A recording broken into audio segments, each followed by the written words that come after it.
আল্লাহ রাব্বুল আলামিন কুরআনুল কারীমের ভিতরে বলেন, ইয়া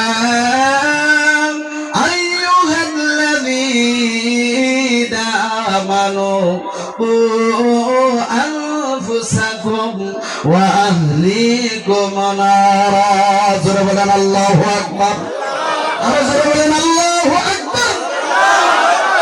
আল্লাহু আকবার শব্দের অর্থ হলো আল্লাহ বড়, আল্লাহ মহান। আপনার আওয়াজ করে বলেন, সবার চাইতে বড় কে? সবার চাইতে শক্তিমান কে?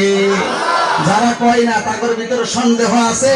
যেরকম সবার চাইতে সব চাইতে পাওয়ারফুল কে? আল্লাহ। সেই আল্লাহ সবকিছু দেখতেছেন বন্ধুগণ।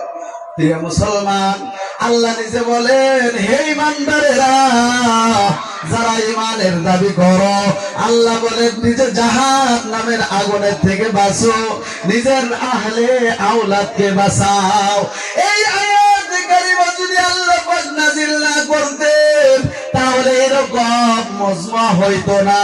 কারণ নবী আমার বলেছেন, আমি নবী যখন এই দুনিয়ার জমিনে থাকবো না, আমি নবীর কাজ উলামা সকল করবে। কারণ নবী বলেছেন, ইন্নাল উলামা ওয়ারাসাতুল আম্বিয়া। নবী বলেছেন, দয়ার নবী, মায়ার নবী আমার বলেন, আলিম সকল উলামা সকল হর আমি নবীর ওয়ারিস। আমি নবী যখন দুনিয়াতে থাকবো না, আমার কাজ আলিম উলামারা করবে। ও বন্ধুগণ, আল্লাহ নিজে বলেছেন জাহান্নামের আগুনের থেকে নিজে বাঁচো, নিজের আহলে আওলাদকে বাঁচাও। আল্লাহর নবী বলেন, কুল্লু মুসলিমিন ইখওয়াতুন। সারা দুনিয়ার মধ্যে যত মুমিন মুসলমান আছে রে ভাই, একে অপরের ভাই ভাই, সকলের উপরে জিম্মাদারি আছে না নাই? আল্লাহর নবী বলেন, কুল্লুকুম রাঈ ওয়া কুল্লুকুম মাসউলুন আন রাইয়াতিহি। তোমরা প্রত্যেকেই জিম্মাদার। তোমাদের জিম্মাদারি যদি তোমরা পূরণ না করো, কিয়ামতের কঠিন ময়দানে তোমাকে জবাব দিতে হবে। ও বন্ধুগণ, আমরা এখানে যারা আছি, কেউ বাড়ির জিম্মাদার, কেউ গাঁয়ের জিম্মাদার। এই জিম্মাদারি যদি পুরা না করেন বন্ধুগণ, তাহলে কিয়ামতের কঠিন ময়দানে জবাব দেওয়া লাগবে। এই জিম্মাদারি থাকার কারণে বন্ধুগণ, খাস খাস মূল কিছু নসিহত করিয়াই আমার বক্তব্যের শেষের দিকে নিয়ে যাব। এক নম্বর হলো, ও বন্ধুগণ, এই সমাজের পরিবেশ আমি জানি, আমাদের সমাজটা কত পিছপড়া দেখেন। ও বন্ধুগণ, ডাইনে বামে থাকা, পূবে থাকা আমাদের বাপ দাদা পূর্বপুরুষরা একটা মসজিদ নির্মাণ করে গিয়েছিলেন। ও বন্ধুগণ, সেই মসজিদ ওইভাবে আছে। আর আমাদের মসজিদ থেকে দুবারপাড়া মসজিদ একটা ভাগিয়া ভাগ হয়ে গেল, দূর হয়ে যায়। যাওয়ার পরে তাদের মসজিদ ছাদ ঢালাই হয়ে গেল। ও বন্ধুগণ, এদিকে মসজিদ ছাদ ঢালাই হয়ে গেল, দুবারপাড়া পূবপাড়া মসজিদ ছাদ ঢালাই হয়ে গেল।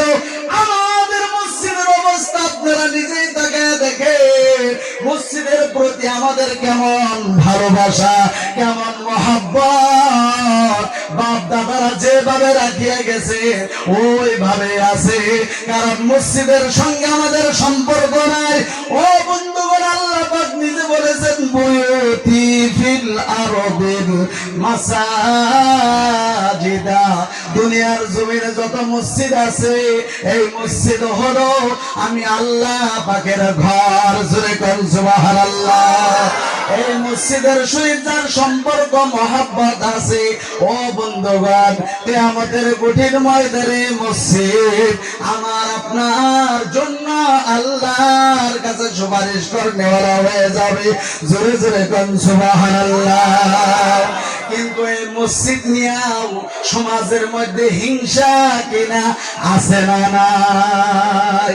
হিংসা কিনা যদি অন্তরে থাকে, তিল পরিমাণ অহংকার, হিংসা যদি আমার আপনার অন্তরে থাকে রে ভাই, আপনি ইবাদত করিয়া করিয়া কবরের চামড়া শেষ করেন, কপালের গোস্ত শেষ করিয়া হাড্ডিও যদি বাহির করেন, ওই ইবাদতের মূল্য কিছু নাই।